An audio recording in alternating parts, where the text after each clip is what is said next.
अस्सलाम वालेकुम स्टूडेंट। तो आज का हमारा जो लेक्चर है या टॉपिक है जो हम स्टार्ट करने वाले हैं वो है हमारा लाइफ प्रोसेस और उसके डिफरेंट फंक्शंस को आज हम डिस्कस करेंगे। ये टॉपिक हमने क्लास 10 से लिया है। इसमें हम nutrition, respiration, excretion, growth, repair और रिप्रोडक्शंस को वन बाय वन क्या करेंगे, डिस्कस करेंगे। तो सबसे पहले देखते हैं लाइफ प्रोसेस कि लाइफ प्रोसेस बेसिकली होता क्या है। लाइफ प्रोसेस को देखें तो लाइफ प्रोसेस की जब हम डेफिनेशन करते हैं कि ये होता क्या है, तो यहाँ पर देखें आपको हमें जो है ना इसकी डेफिनेशन दिखाई गई है। The maintenance function which are happening inside our body, कि हमारी बॉडी के अंदर जितने भी फंक्शंस हो रहे हैं उनको मेंटेन करना, and inside the body of all living organisms, और तमाम के तमाम जो लिविंग ऑर्गेनिजम्स होते हैं उनकी बॉडी में होने वाले जितने भी फंक्शंस हैं उनको मेंटेन करना। The living beings our life process. तो ये हमारा क्या कहलाता है, लाइफ प्रोसेस कहलाता है। लाइफ प्रोसेस के लिए हमें एनर्जी की क्या होती है, ज़रूरत होती है। तो एनर्जी हमें कहाँ से मिलती है, वो हमें, अगर हम देखें कि हम जब बाहर से कोई फूड खाते हैं, ठीक है, तो वो हमारी क्या कहलाती है, केमिकल एनर्जी कहलाती है, जिसमें कार्बोहाइड्रेट्स, फैट्स और अदर प्रोडक्ट्स या कंपोनेंट आ जाते हैं।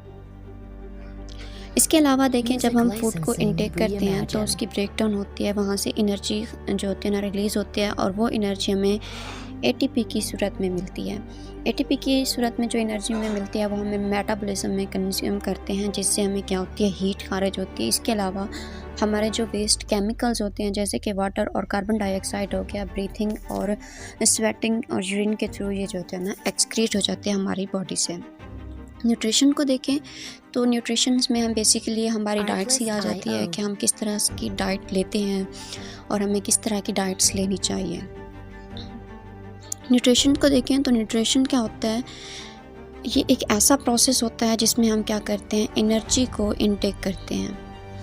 ठीक है, कि हमें एनर्जी की ज़रूरत है, हमारी बॉडी को एनर्जी की ज़रूरत है, तो हम बाहर से जो एनर्जी लेते हैं उसको हम क्या कहते हैं, आउट सोर्स ऑफ एनर्जी कहते हैं। यानी कि is the process of getting energy from outside. Next process क्या होता है कि नेक्स्ट जो प्रोसेस होता है न्यूट्रिशंस का वो होता है ब्रेक डाउन, कि हमने जो बाहर से एनर्जी ली, आउटसाइड सोर्स एनर्जी लिया, उसकी ब्रेक डाउन करना, और उस एनर्जी से जो एनर्जी रिलीज़ होगी वो हमें किस तरह से कंज्यूम करनी है। Process of getting nutrition can very from living organism to organisms and is affected by the external environment. कि जो हमारा न्यूट्रिशंस का प्रोसेस होता है ये ऑर्गेनिजम्स टू ऑर्गेनिजम्स क्या होता है, डिफरेंट होता है और इफ़ेक्ट होता है बाय द एक्सटर्नल इन्वायरमेंट, कि हमारे के बाहर का जो इन्वायरमेंट का जो टेम्परेचर है वो कैसा है, उसके ऊपर क्या करते हैं, इफ़ेक्ट करते हैं। नेक्स्ट देखिए न्यूट्रिशन में जो होता है डाइजेस्टिव सिस्टम, जो ह्यूमन का डाइजेस्टिव सिस्टम होता है वो किस तरह से हमारी जो न्यूट्रिशंस है उसके प्रोसेस को या उनके फंक्शंस जो होते हैं ना वो कौन कौन से होते हैं। सबसे पहले देखें तो हमारा है इनटेक फूड, ठीक है, उसके बाद है digestion of food, elimination of food and expulsions of waste product, कि हम किस तरह से खुराक इनटेक करते हैं, कौन कौन सी डाइट्स हम इनटेक करते हैं, डाइजेशन कैसे होती है, एसिमिलेशन कैसे होते हैं, और लास्ट में क्या होता है, एक्सप्लेशंस ऑफ वेस्ट प्रोडक्ट, यानी कि हम अपने वेस्ट प्रोडक्ट को किस तरह से खारिज करते हैं। न्यूट्रिशन देखें तो based on mood of getting food organisms can be classified at following. तो दो तरह की न्यूट्रिशंस होती हैं, यानी कि ऑर्गेनिजम्स होते हैं जो कि क्या करते हैं, एक को हम ऑटोट्रॉफ कहते हैं, दूसरे को हम क्या कहते हैं, हेटेरोट्रॉफ कहते हैं। ऑटोट्रॉफ में जैसे कि देखें हम प्लांट को देखते हैं, उनमें क्या होती है, एबिलिटी होती है कि वो अपनी खुराक खुद तैयार कर सकते हैं, ठीक है। जबकि हम हेटेरोट्रॉफ को देखें तो ये दूसरों के ऊपर इन्हिसार करते हैं, ठीक है, यानी कि अपनी खुराक अपनी बॉडी के अंदर खुद तैयार नहीं कर सकते। तो ऐसे ऑर्गेनिजम्स जो अपनी खुराक खुद तैयार करें उनको हम क्या कहेंगे, ऑटोट्रॉफ कहेंगे, और ऐसे ऑर्गेनिजम्स जो अपनी खुराक दूसरों से लें, दूसरों के ऊपर इन्हिसार करें, उनको हम क्या कहेंगे, हेटेरोट्रॉफ कहेंगे। ऑटोट्रॉफ को अगर हम देखें तो ऑटोट्रॉफ में क्या होता है कि ये ऑर्गेनिजम्स अपनी खुराक खुद बना सकते हैं, autotroph make their own food, all green plants are autotrophs. यानी कि तमाम के तमाम जो हमारे पास ग्रीन प्लांट होते हैं ये क्या होते हैं, ऑटोट्रॉफ होते हैं। ऑटोट्रॉफ हम इनको क्यों कहते हैं, क्योंकि हमारे जो प्लांट होते हैं ग्रीन, इनके अंदर एक पिगमेंट होता है जो कि ग्रीन पिगमेंट होता है, जो कि क्लोरोफिल कहलाता है, और ये हमें क्या करते हैं, अपनी खुराक बनाने में हेल्प करते हैं। देखें तो ये अपनी खुराक कैसे बनाते हैं।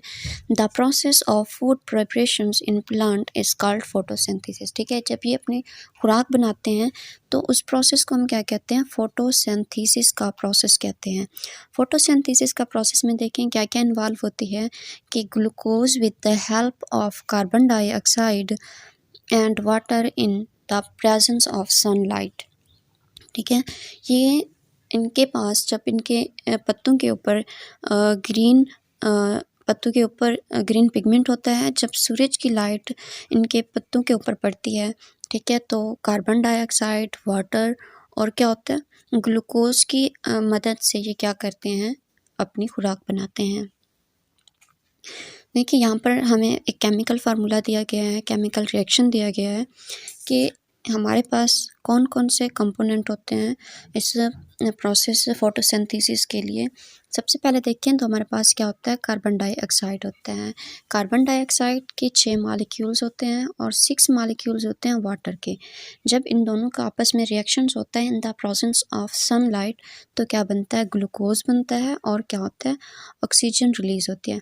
अब ग्लूकोज जो होता है ये प्लांट अपनी खुराक में मतलब कंज्यूम करते हैं अपने आप को खुराक देने के लिए, और जो कार्बन डाइऑक्साइड से ऑक्सीजन निकलता है, ऑक्सीजन रिलीज़ होता है, वो हम क्या करते हैं, वो प्लांट जो होते हैं ना वो एनवायरनमेंट में रिलीज़ कर देते हैं, जो कि ह्यूमन बीइंग्स और लिविंग ऑर्गेनिजम्स जो होते हैं ना ब्रीथिंग के लिए यूज़ करते हैं।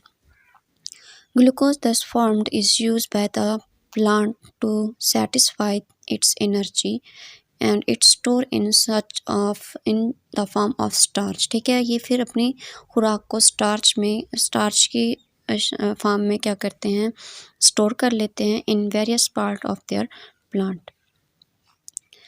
हेट्रोट्रॉफ्स को देखें तो those organisms which are depend on other organisms, ऐसे ऑर्गेनिजम्स जो दूसरे ऑर्गेनिजम्स पर इंसार करें किसके लिए, फूड के लिए, उनको हम क्या कहते हैं, हेट्रोट्रॉफ कहते हैं। तो ये हमारी जो डेफिनेशन हो गई, ये हमारी क्या है, हेट्रोट्रॉफ की डेफिनेशन है कि ऐसे ऑर्गेनिजम्स या वो ऑर्गेनिजम्स जो अपनी खुराक के लिए दूसरे ऑर्गेनिजम्स पर इंसार करते हैं उनको हम क्या कहते हैं, हेट्रोट्रॉफ्स कहते हैं।